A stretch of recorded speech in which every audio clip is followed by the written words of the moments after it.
Timnas Indonesia U19 berhasil memetik kemenangan atas Timnas Kamboja U19 berkat 2 gol dari para pemain belakang Garuda Nusantara dalam matchday kedua Piala AFF U19 2024. Laga yang sangat ketat dengan skor 2-0 atas Kamboja pada Jumat, 20 Juli 2024 malam membuat Timnas Indonesia U19 mampu mempertahankan posisi puncak klasemen sementara Grup A.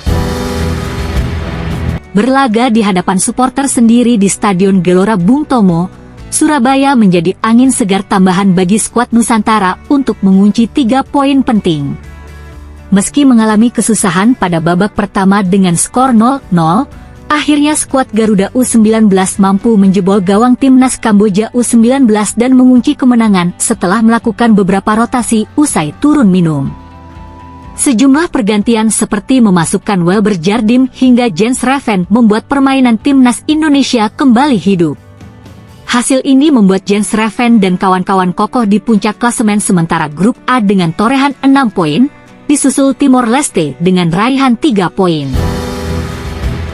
Sejak kick-off babak pertama, kedua kesebelasan bermain dengan sangat sabar dengan memainkan tempo pelan pada awal laga. Hal itu terbukti hingga menit ke-10 belum ada peluang mematikan yang tercipta baik dari Timnas Nusantara U19 maupun Timnas Kamboja. Bahkan, Timnas Kamboja U19 mampu memberikan kejutan terlebih dahulu ke gawang Timnas Indonesia. Tepat pada menit ke-6, Bong Samuel mengancam gawang skuad Garuda yang dijaga kiper Ikram Al-Ghifari dengan melakukan tendangan dari luar kotak penalti. Namun, tendangan itu masih berada di atas mistar gawang skuad Garuda meski hanya memiliki jarak yang sangat tipis. Timnas Nusantara Indonesia U19 nampak mengalami kebuntuan dengan aliran bola yang selalu mampet di lini tengah lapangan. Timnas Kamboja selalu melakukan pengawalan ketat terhadap para pemain Indonesia U19 sehingga susah mengalirkan bola ke sisi pertahanan. Diketahui, pelatih Kamboja, Hea Sopheaktra memilih untuk menggunakan skema 5 back demi meladeni permainan impresif dari skuad Garuda. Segala macam upaya dilakukan, termasuk melakukan lemparan ke dalam dari Mufri Hidayat, namun usaha tersebut belum mampu membahayakan gawang Timnas Kamboja U19. Langkah awal yang dilakukan pelatih Indra Syafri adalah dengan memasukkan Welber Jardim pada menit ke-34 demi memberikan angin segar.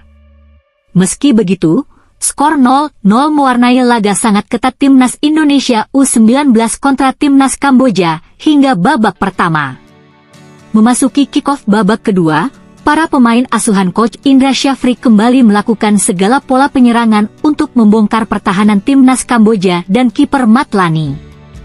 Butuh waktu cukup lama hingga akhirnya Indonesia U19 mampu menciptakan gol pertama di babak kedua. Tepatnya pada menit ke-66, sundulan dari Kadek Arel melalui skema sepak pojok berhasil menjebol pertahanan Timnas Kamboja. Selepas gol pertama itu, para pemain Timnas muda bisa bermain lebih tenang dengan melakukan berbagai serangan.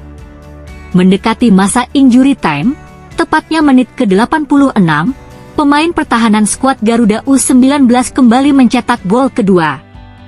Pemain yang mencetak gol adalah Iqbal Gwijangge yang mampu menjebol gawang melalui skema yang sama, yakni serangan dari sepak pojok. Keunggulan 2-0 bertahan hingga akhir pertandingan, setelah peluit panjang dibunyikan membuat Timnas Indonesia U19 meraih 3 poin tambahan. Dengan catatan gemilang ini, Indonesia memimpin klasemen sementara Grup A di laga terakhir.